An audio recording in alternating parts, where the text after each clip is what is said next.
lots of plaques, and this plaque is of the Assyrian king.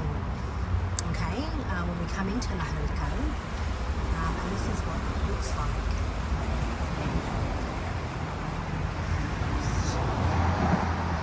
There you can see his outline. I don't know if you can see it, but you can sort of see the outline there. And this is another. Oh. And then it says over here.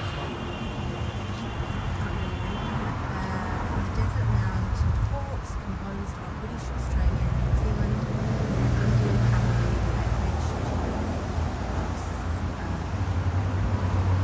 Spartans and chasseurs, and the Arab forces of King Hussein captured Damascus, Homs and Aleppo in October 1918.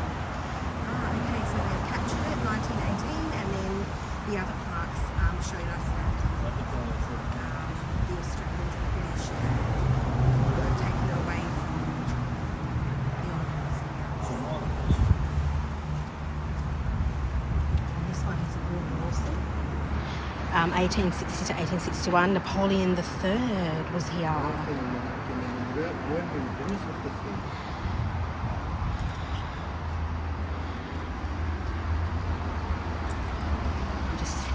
In.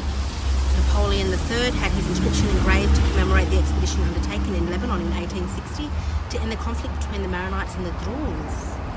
The various battalions which participated in the mission are mentioned.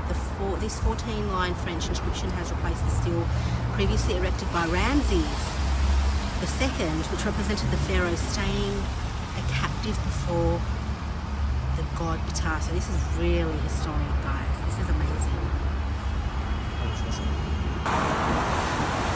Okay guys, we are still in Nahr Kalb and just found this part here. Occupation of Beirut and Tripoli, October 1918,